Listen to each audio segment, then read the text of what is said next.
নমস্কার সবাইকে, school of ইউনিভার্সের পক্ষ থেকে জানাচ্ছি সবাইকে স্বাগতম। সবাইকে গুড ইভিনিং। আমি মৌসুমী ম্যাডাম তোমাদের জন্য নিয়ে এসেছি আজকে সিডিপির জন্য অত্যন্ত একটা গুরুত্বপূর্ণ ক্লাস, যেটাতে রয়েছে সিডিপির 3টে থিওরির একটা সংমিশ্রণ বলতে পারো। এখানেই তোমাদের সিডিপি আর প্যারাগজি মিলিয়ে 5 থেকে 6 মার্ক হয়ে যাবে কভার। তো এই টপিকটা কিন্তু আমরা হেলামি বা বাদ দিলে কিন্তু চলবে না, বা এটা মানে একটু গুরুত্ব সহকারে আমাদের এটা পড়তে হবে। আমি আজকে নিয়ে এসেছি তোমাদের সিডিপিতে কোহলবার, ভাইগোটস্কি এন্ড পিয়াজেট নিয়ে 3টা থিওরি। তো 3জনের থিওরি আমরা একে একে এখানে শেষ করে দেবো। যার যার এটা নিয়ে ভুল ধারণা রয়েছে বা এটা কনসেপ্টে ক্লিয়ার হচ্ছে না, আজকের এই ভিডিওর পর আশা করি তোমাদের সবার এই কনসেপ্ট থেকে পুরোটা ধারণা ক্লিয়ার হয়ে যাবে এবং তোমরা সহজেই মার্কস ক্যারি করতে পারবে এক্সামে।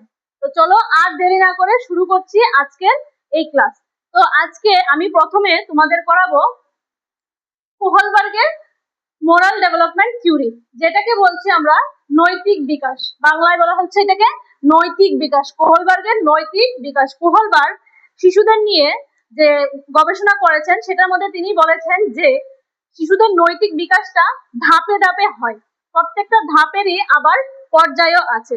তো চলো এটা শুরু করার আগে জেনে নিই কোহলবার্গের পরিচয়, উনি কে। এখন কিন্তু পরীক্ষায় ট্রেন্ডিং চলছে যে কোনো বিজ্ঞানীর বা মনোবিদের ফুল নেম দিয়ে যাচাই করা হলো ফুল নেমটা কি, বা ওনার বার্থ কত সনে হয়েছে, বার্থ প্লেসটা কোথায় হয়েছে। তো তার জন্য আমাদের জেনে নিতে হবে এই ভিডিওর আগেই আমাদের এই মনোবিদ সম্পর্কে ফুল ধারণা নিয়ে নিতে হবে। ওনার ফুল ফর্ম হচ্ছে লরেন্স কোহলবার্গ। ওনার ফুল ফর্মটা হচ্ছে লরেন্স কোহলবার্গ। ওনার বার্থ হয়েছিল 1927 উনি জন্মগ্রহণ করেছিলেন। ওনার জন্মস্থানটা ছিল ইউনাইটেড স্টেটস এর আমেরিকাতে। তো আমরা জেনে গেলাম এই বিষয়টা যে উনি কোথাকার ছিলেন, কোন দেশের ছিলেন, ওনার বার্থ প্লেসটা কোথায় ছিল, ওনার ডেট অফ বার্থটা কত, কোন ইয়ারে জন্ম হয়েছে, এবং ওনার যে ফুল ফর্ম নেমের যে ফুল ফর্মটা সেটা আমরা জানলাম। এখন আস্তে আস্তে আমরা চলে যাই ওনার যে তথ্যটা সেটার দিকে। তো উনি বলেছেন শিশুদের যে বিকাশের স্তরটা, নৈতিক বিকাশ, তার যে নীতিবোধের ধারণাটা সেটা ধীরে ধীরে হয় এবং সেটা ধাপে ধাপে হয়। আবার প্রত্যেকটা ধাপেরই কিছু কিছু বৈশিষ্ট্য রেখে গেছে উনি। প্রত্যেকটা ধাপের মধ্যে আবার 2টা স্তর পর্যায় করে ভাগ করে দিয়েছেন। এখন এগুলি নিয়েই সম্পূর্ণ আলোচনা করছি। প্রথমে হচ্ছে প্রাক প্রথাগত স্তর, মানে হচ্ছে প্রি কনভেনশনাল লেভেল, যেটার মধ্যে ইয়ারটা হচ্ছে শিশুদের 4 থেকে 10 বছর। কোহলবার্গ বলেছেন যে 4 বছরের আগে বাচ্চাদের কোনো নৈতিক বিকাশ বা তারা কোনো নীতিবোধ সম্পর্কে তাদের কোনো ধারণা হয় না। তাদের শুরু হচ্ছে 4 বছর থেকে এবং সেটা চলে 10 বছর পর্যন্ত। সেটাতে আবার উনি দুটো পার্ট করেছেন, মানে দুটো স্টেজের কথা বলেছেন, দুটো স্টেজ। প্রথম স্টেজটা হচ্ছে শাস্তি ও পুরস্কার। এটার মধ্যে প্রথম স্টেজটা হচ্ছে শাস্তি ও পুরস্কার। এটার মধ্যে বাচ্চা এই 4 বছরে গেলে দেখতে পায় যে একটা শিশু শাস্তি সম্পর্কে সে বুঝতে পারে যে আমি যদি ভুল করি আমাকে কেউ বকা দেবে, এইসব সম্পর্কে সে বুঝতে পারে। এবং পুরস্কার, কোনো কিছু একটা ভালো কাজ করলে সে এটা থেকে একটা পুরস্কার পেতে পারে, রিইনফোর্সমেন্ট পেতে পারে, সেটা সম্পর্কে সে বুঝতে পারে। নেক্সট আসছি প্রথাগত স্তরে। প্রথাগত স্তরের মধ্যে এটার এটার ইংলিশ নেমটা হচ্ছে কনভেনশনাল লেভেল। প্রথাগত স্তর মানে এটা ইংলিশে হচ্ছে কনভেনশনাল লেভেল। ইংলিশটা আমাদের জেনে রাখতে হবে, কারণ অনেক সময় দেখা যাচ্ছে কি বেঙ্গলিটা কম দিচ্ছে, ইংলিশটা দিয়ে দিচ্ছে। তো তার জন্য ইংলিশ নামগুলি আমাদের জেনে রাখতে হবে। কনভেনশনাল লেভেল এটা শুরু হচ্ছে 10 থেকে 13 ইয়ার্স, মানে 10 থেকে 13 বছর পর্যন্ত। এই বয়সে এই যে স্তরটা আছে এই স্তরটাকে আবার উনি আবার দুটো পর্যায়ে ভাগ করেছেন। একটা হচ্ছে অন্যের দ্বারা অনুমোদন, মানে কোনো কিছু অন্যের থেকে প্রত্যাশা করা, সেটা হচ্ছে একটা পর্যায়ে। আরেকটা হচ্ছে আইন সমাজ দ্বারা নিয়ন্ত্রিত। শিশু এই পর্যায়ে এসে সমাজটা ধীরে ধীরে বুঝতে পারে সমাজটা কি, বা তার আশেপাশের যে সোশ্যাল ইন্টারাকশনটা হচ্ছে সে এটা সম্পর্কে বুঝতে পারে।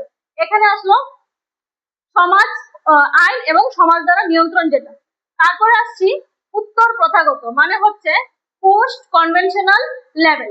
এটা হচ্ছে 13 এবাব এটা, ঠিক আছে।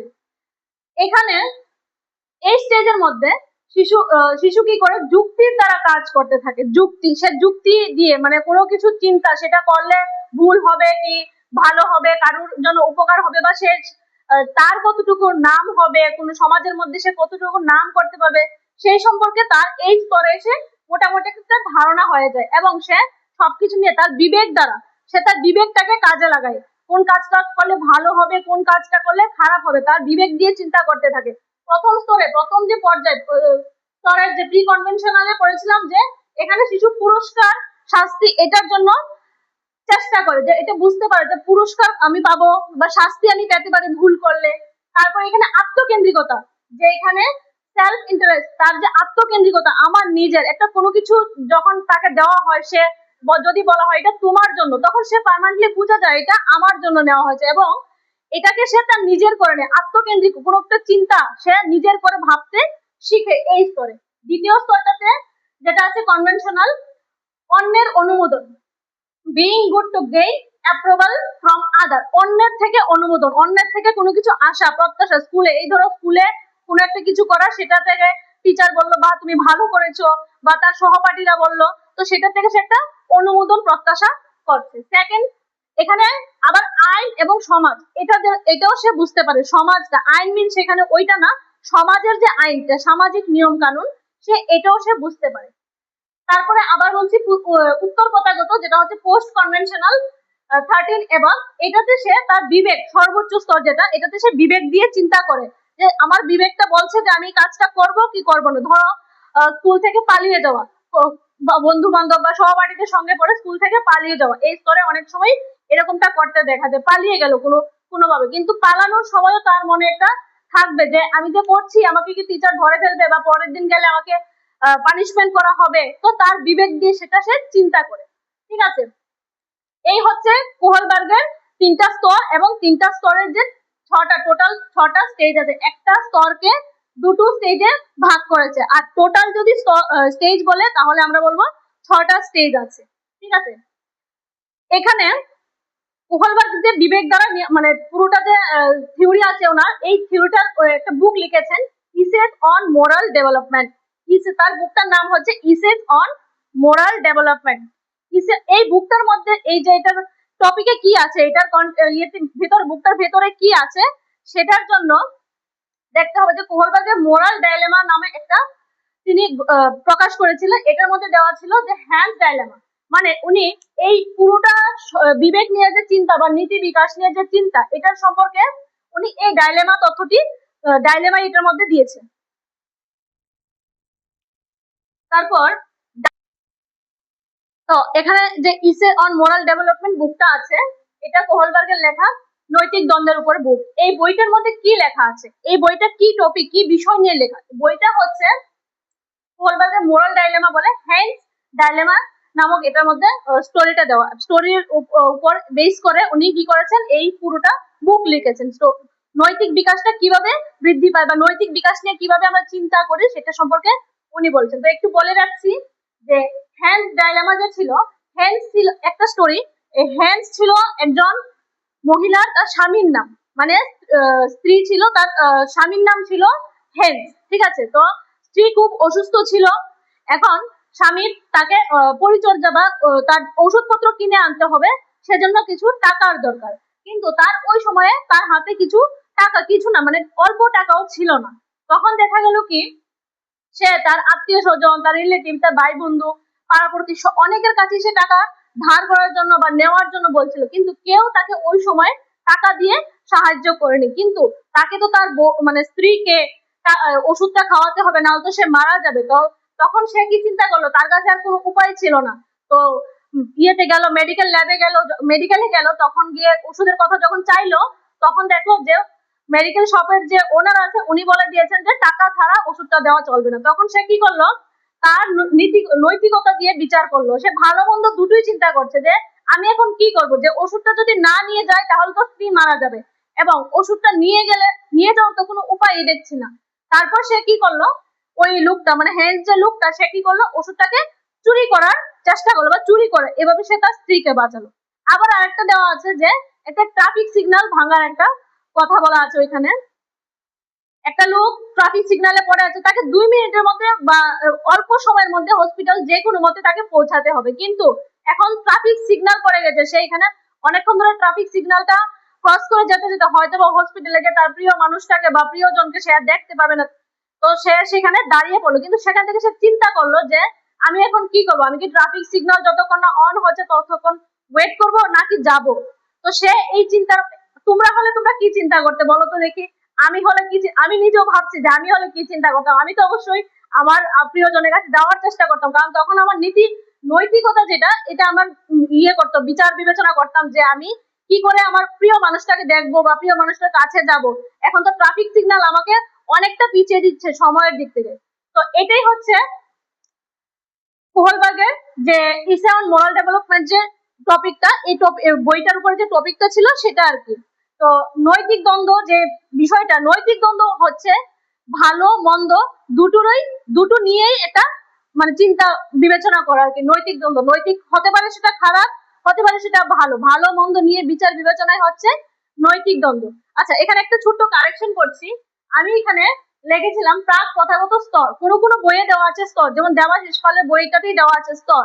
অ্যাকচুয়ালি এটা স্তর বললে একটু ভুল হয়ে যায়, এটা হবে প্রাক প্রথাগত পর্যায়। যদি আমরা এটাকে প্রথম থেকে স্তর বলি তাহলে আমাদের যে স্টেজ গুলো আছে এটাকে উপস্তর বলতে হবে। আর নতুবা এমনি লেভেলের পর্যায়ে যদি দেখি, লেভেলের পর্যায়, লেভেলের যে বাংলা নামটা পর্যায় বলতে পারে, পর্ব বলতে পারে বা ধাপ বলতে পারে। তো যদি বলি ধাপ কয়টা, 3টা, পর্ব কয়টা, 3টা, বা পর্যায় কয়টা, 3টা। আবার যদি বলি স্তর কয়টা বা উপস্তর কয়টা, উপস্তর হলেও কিন্তু এখানকার যে 6টা উপস্তর আছে সেগুলির কথাই হবে। তো এই ছিল আমাদের আজকের কোহলবার্গের যে মোরাল ডেভেলপমেন্ট থিওরি। আশা করি এটা থেকে তোমাদের কনসেপ্টটা অনেকটাই ক্লিয়ার হয়ে গেছে। এটার জন্য, এটা যদি আরো বিস্তারিত নোটস পেতে চাও বা বিস্তারিত জানতে চাও, এমসিকিউ দিয়ে নিজের কনফিডেন্স লেভেলটাকে বাড়াতে চাও, তাহলে আমাদের সঙ্গে যোগাযোগ করতে পারো। আমাদের এখানে নোটস প্রিপেয়ার আছে এবং আমাদের নোটস অবশ্যই কোয়ালিটির একটা নোটস আছে। তো এটা দিয়ে তোমরা অবশ্যই জিনিসটা বুঝে যাবে এবং আরো উন্নত পর্যায়ে তোমরা যেতে পারবে, ঠিক আছে। তো এখন যাচ্ছি কি, নেক্সট পর্যায়ে যাচ্ছি আমরা পিয়াজের যে কগনিটিভ ডেভেলপমেন্ট থিওরি, এটাতে যাচ্ছি। পিয়াজের কগনিটিভ ডেভেলপমেন্ট থিওরি, যেটাকে বলে জ্ঞানীয় বিকাশ তত্ত্ব। যে পিয়াজে যে ছিলেন উনি কিসের উপরে তত্ত্ব থিওরিটা লিখেছিলেন, যে জ্ঞানীয় বিকাশ তত্ত্ব, ঠিক আছে। পিয়াজে ছিলেন একজন সুইস মনোবিজ্ঞানী। তো তার সম্পর্কে আমরা কিছু জেনে নেই, যে সে কোন দেশে ছিলেন, তার ডেট অফ বার্থ কত, তার ডেথ ইয়ার কত, সেগুলো আমরা জেনে নিচ্ছি, ঠিক আছে। ওনার ফুল ফর্ম ছিলেন জিন উইলিয়াম ফ্রিজ পিয়াজেট। ওনার ফুল ফর্মটা, নেমের ফুল ফর্মটা কি ছিল, জিন উইলিয়াম ফ্রিজ পিয়াজেট। ওনার বার্থ ছিল 9 আগস্ট 1896। ওনার বার্থ ছিল মানে জন্মটা হয়েছিল আগস্টের 9 তারিখে। কোন ইয়ারটা ছিল 1896 সালে, ঠিক আছে। উনি কোন দেশের ছিলেন, উনি ছিলেন সুইজারল্যান্ডের। উনি কোথায় ছিলেন, কোন দেশের ছিলেন, সুইজারল্যান্ডে, যার জন্য তাকে সুইস মনোবিদ বলা হয়। এবং তার ডেথ ইয়ারটা ছিল, তার মৃত্যুর সালটা ছিল সেপ্টেম্বর 16, 1980। কত ছিল, সেপ্টেম্বর 16, মানে সেপ্টেম্বর মাসের 16 তারিখে, মানে 16 তারিখে। আর এদিকে ইয়ারটা হচ্ছে 1980 সালে, ঠিক আছে। এই ছিল তার যে লাইফের এই বর্ণনাটা আর কি, তার নাম, তার বার্থ, তার ডেথ, সে কোন দেশের, সেটা নিয়ে, ঠিক আছে। তো এখন আসি ধীরে ধীরে তার যে জ্ঞানীয় বিকাশের স্তর, পিয়াজেট যে বলেছেন যে উনি কি, মানে ওনার যে থিওরিতে বলেছেন কিভাবে যে জ্ঞানীয় বিকাশে, শিশুর যে জ্ঞানীয় বিকাশটা হয়, জ্ঞানের বিকাশটা হয়, সেটা কি করে হয়। উনি ওনার তথ্যে বা থিওরিতে 4টা স্টেজের কথা বলেছেন, ঠিক আছে। উনি ওনার থিওরিতে 4টা স্টেজের কথা বলেছেন। প্রথমে যদি আসি সেন্সরি মোটর স্টেজ, ঠিক আছে। প্রথমে যদি আসি সেন্সরি মোটর স্টেজ, এই স্টেজটা আমি ইংলিশে বলছি তার কারণ আমাদের পরীক্ষায় বেশিরভাগই ইংলিশটাই প্রেফার করি, ঠিক আছে। আমাদের নোটস এর মধ্যে তোমরা ইংলিশ বেঙ্গলি দুটোই পেয়ে যাবে। তো সেন্সরি মোটর স্টেজ এটা শুরু হচ্ছে 0 থেকে, মানে জন্মের সময় থেকে 2 ইয়ার্স পর্যন্ত এটা শুরু হচ্ছে। এটার কিছু বৈশিষ্ট্য দিয়েছে, প্রত্যেকটা স্টেজের কিছু বৈশিষ্ট্য উনি দিয়েছেন, তো সেখান থেকে কিছু আমরা আলোচনা করব। তো প্রথম হচ্ছে এই স্টেজে বাচ্চারা যে সেন্সরি মোটর স্টেজে আছে, এই স্টেজে সে কি করে তার বৈশিষ্ট্যটা কি, কিভাবে বুঝতে পারে, তার বিকাশটা কি করে হয়, জ্ঞানের বিকাশটা তার কি করে হয়। প্রথমত সে ইন্দ্রিয়ের সাহায্যে, তার যে চোখ, কান, নাক এগুলির সাহায্যে এবং শরীরে নড়াচড়া করে, হাত পা নেড়ে, তার শরীরে অঙ্গ প্রত্যঙ্গ নেড়ে সে তার প্রথমে বিকাশটা শুরু হয়। তারপরে আসছে রিফ্লেকশন অ্যাকশন, যেটার মধ্যে শিশু তার মাতৃদুগ্ধ পান করে এবং অনেক সময় দেখা যায় মার আঁচল ধরে টেনে রাখে বা মার আঁচলটা ধরে রাখে, সেটা হচ্ছে রিফ্লেকশন অ্যাকশন। তারপর আসছে অবজেক্ট পার্মানেন্স, বস্তুর স্থায়িত্ব। সে বুঝতে পারে অবজেক্ট পার্মানেন্ট, কোনো বস্তুর স্থায়িত্ব আছে, মানে বস্তুটা সামনে না থাকলেও সে বুঝতে পারে যে এটা সে আছে। তো এই জিনিসটা অবজেক্ট পার্মানেন্স এর মধ্যে বোঝানো হয়েছে। নেক্সট আসি প্রি অপারেশনাল স্টেজ। প্রথম ছিল সেন্সরি মোটর স্টেজ, তারপর আসছি প্রি অপারেশনাল স্টেজ, যেটার ইয়ারটা মানে সময়সীমাটা হচ্ছে 2 ইয়ার্স থেকে 7 ইয়ার্স পর্যন্ত। ঠিক আছে, 2 ইয়ার্স থেকে 7 ইয়ার্স পর্যন্ত। আমাদের টেটের এক্সামে কিন্তু আসতেই পারে যে যে পেঁয়াজের যে গানীয় বিকাশ তত্ত্ব, তার এই তথ্যের মধ্যে প্রি অপারেশনাল স্টেজের সময়সীমা কত। তো এখান থেকে দিতেই পারে, যে অপশন দিয়ে দিতে পারে। তো সেটা হচ্ছে 2 থেকে 7 ইয়ার্স পর্যন্ত। ঠিক আছে, তো এখানে আমরা কিছু বৈশিষ্ট্য দেখে নেব। সিম্বলিক থট, ঠিক আছে, অ্যানিমিস্টিক থিঙ্কিং, ইগোসেন্ট্রিক থিঙ্কিং এবং সোশ্যাল ইন্টারাকশন। সিম্বলিক থট, কোনো কিছু সিম্বল দিয়ে সে বোঝার চেষ্টা করতে পারে, সিম্বল দেখে সে বুঝতে পারে। তারপর হচ্ছে অ্যানিমিস্টিক থিঙ্কিং, কোনো কিছুর আছে বলে, ঠিক আছে, সে এটা চিন্তা করে। ইগোসেন্ট্রিক থিঙ্কিং, তার আত্মকেন্দ্রিকতা সে বুঝতে পারে। সে সোশ্যাল ইন্টারাকশন, তার সামাজিক, তার আশেপাশের স্তরটা, সে আস্তে আস্তে এই স্তরে গিয়ে তার স্তর, যে আশেপাশের যে তার ভাই বন্ধু সহপাঠী আছে তাদের সঙ্গে সে মেলামেশার চেষ্টা করে স্কুলে গিয়ে। তো এই হচ্ছে সোশ্যাল ইন্টারাকশন। ঠিক আছে, গেল sensory motor stage, pre operational stage. তারপর আসছে কনক্রিট অপারেশনাল স্টেজ।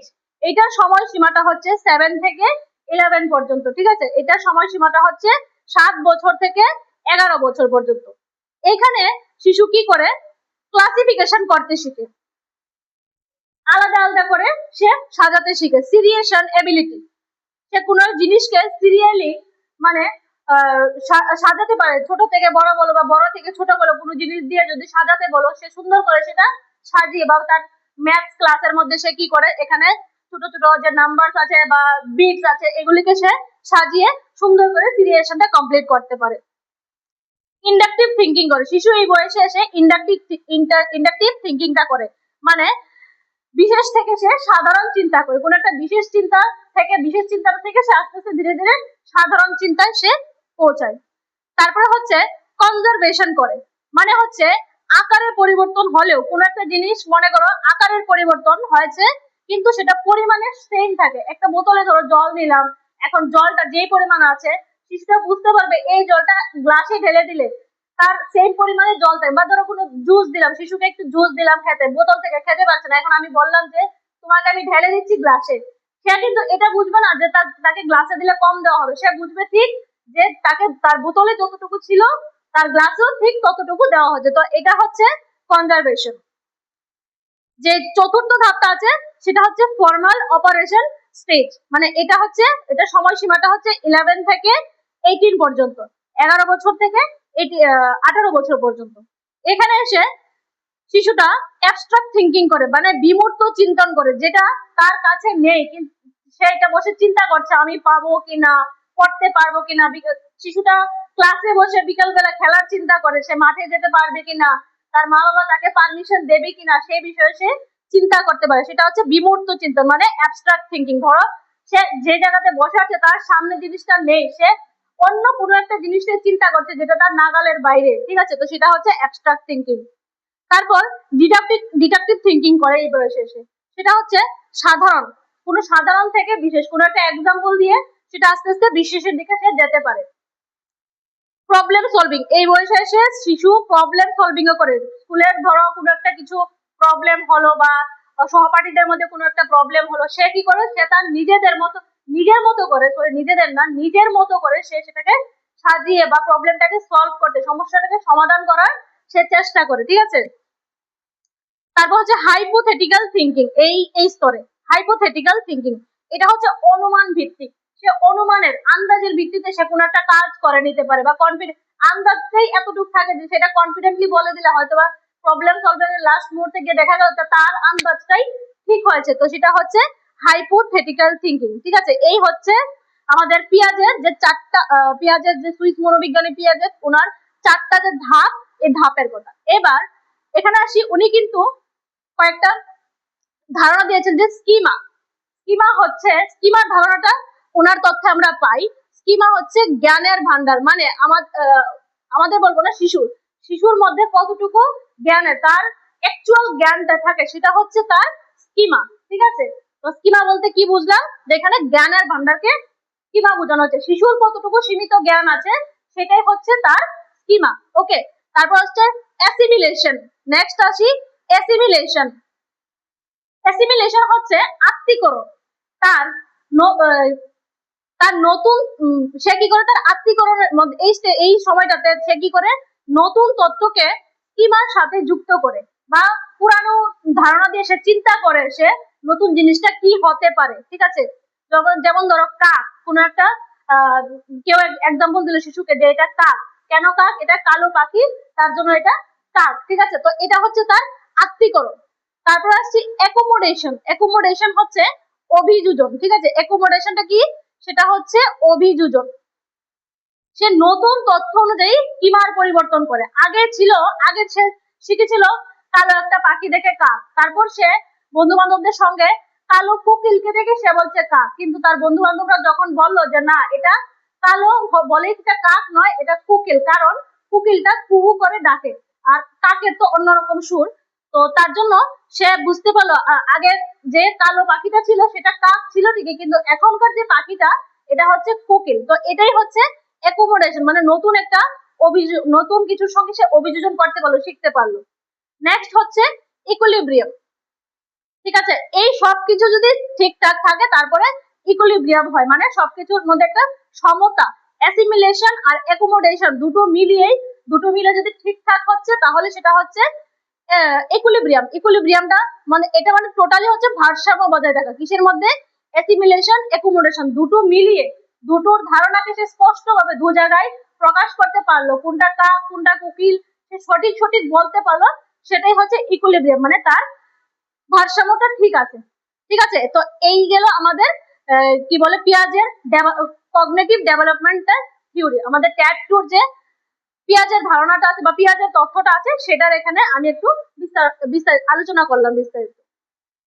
তারপর যাচ্ছি আমাদের ভাইগোটস্কি থিওরি, যেটা হচ্ছে সোশিও কালচারাল থিওরি, মানে সামাজিক মিথস্ক্রিয়া। ভাইগোটস্কি থিওরিটার নাম কি, সোশিও কালচারাল থিওরি, বা বাংলায় বললে হচ্ছে সামাজিক মিথস্ক্রিয়া। তো আবারও তার এই থিওরিটা শুরু করার আগে তার যে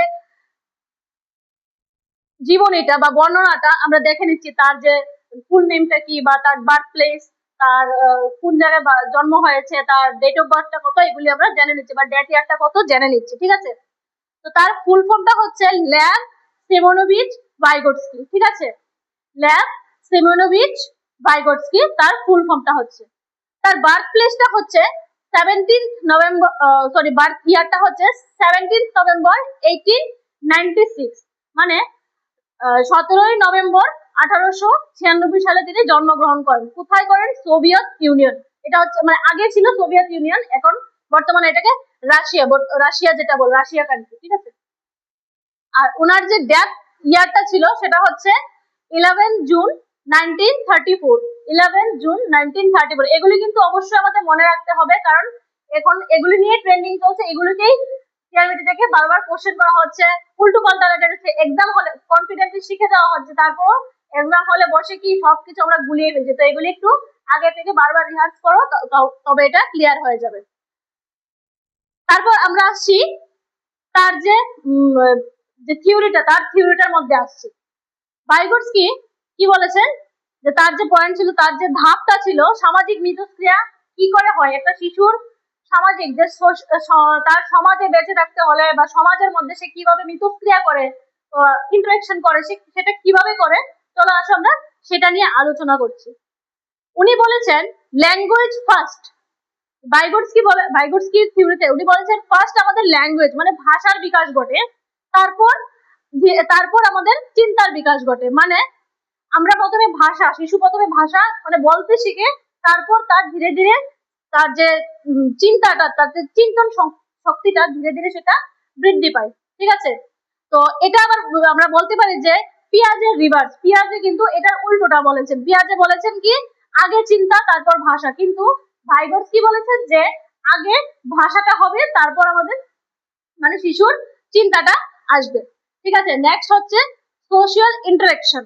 2 নম্বর ধাপে হচ্ছে সোশ্যাল ইন্টারাকশন। এটার মধ্যে শিশু কালচার, এটাকে আবার দুইটা ভাগ করেছে, একটা হচ্ছে কালচার, একটা হচ্ছে ল্যাঙ্গুয়েজ। কালচার শিশুর মধ্যে তার যে কালচার, তার পারিবারিক সংস্কৃতি, সংস্কারটা যেটা বা তার স্কুল থেকে কিছু সংস্কার পাওয়া, এগুলি তার মধ্যে থাকে। আর কোনটা হচ্ছে তারপর ল্যাঙ্গুয়েজ, এগুলির সঙ্গে সঙ্গে ভাষাটাও বিকাশ হচ্ছে। তারপর হচ্ছে MQ, MKO মানে হচ্ছে মোর নলেজেবল পারসন, সরি আদার, মোর নলেজেবল আদার মানে আমার থেকে যদি বেশি অল্প একটু হলে কেউ মানে অল্প একটু বেশি জানে, আমার থেকে অল্প একটু হলে যদি কেউ বেশি জানে তাহলে সে হয়ে যাচ্ছে ওই MQ, মোর নলেজেবল আদার। ঠিক আছে, এটা আসছে বিস্তারিত।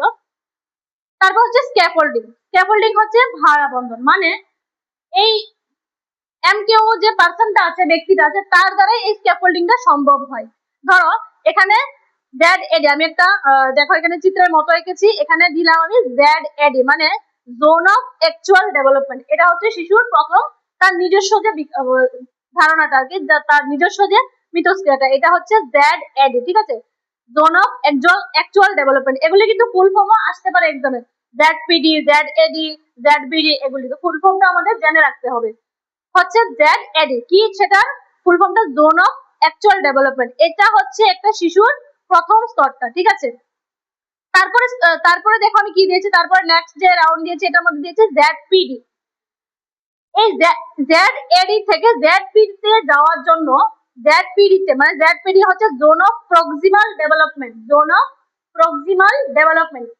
ZAD মানে জোন অফ অ্যাকচুয়াল ডেভেলপমেন্ট থেকে জোন অফ প্রক্সিমাল ডেভেলপমেন্টে যাওয়ার জন্য তার একটা সহায়তা দরকার।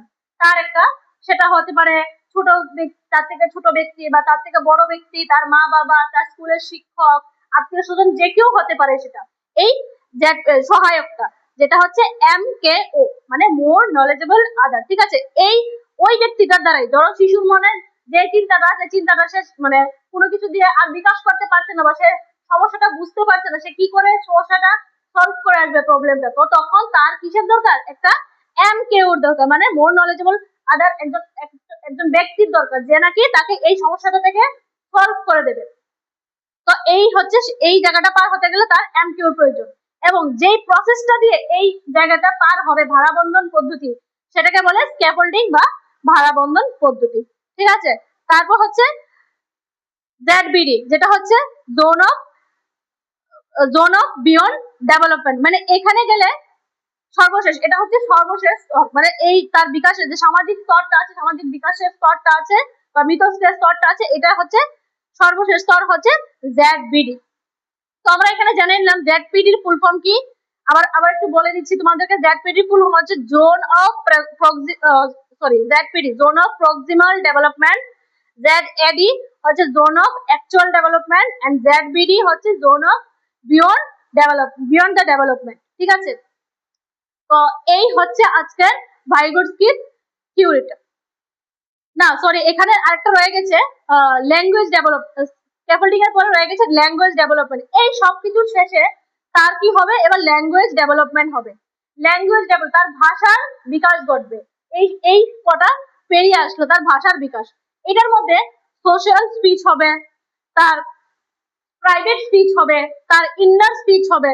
সে সোশ্যাল স্পিচের মধ্যে সে তার আশেপাশের মানুষজন, তার সহপাঠী, তার বাড়ি ঘরের মানুষজন, পাড়া প্রতিবেশী বলো বা সমাজের মানুষজন, সবার সঙ্গে সে একটা কথা বা ইন্টারাকশন করলো। তারপর প্রাইভেট স্পিচ হচ্ছে সে মনে মনে কিছু একটা প্রাইভেট স্পিচটা হচ্ছে সে ধরো প্রাইভেটলি নিজের মধ্যে থেকে কিছু একটা ভাবনা চিন্তা করলো। তারপর হচ্ছে ইন্নার স্পিচ, শিশু মনে মনে বসে কোনো একটা ভাবনা, কোনো একটা সিদ্ধান্তে যাবে বা কোনো একটা কাজ করবে, সে একাই বসে নিজে নিজেই বসে সে তার নিজে নিজে প্রবলেম সলভ করার বিষয় নিয়ে ভাবছে। তো এই হচ্ছে ল্যাঙ্গুয়েজ ডেভেলপমেন্টের যে তিনটা পার্ট বলতে পারো। একটা হচ্ছে সোশ্যাল স্পিচ, প্রাইভেট স্পিচ, একটা হচ্ছে ইন্নার স্পিচ।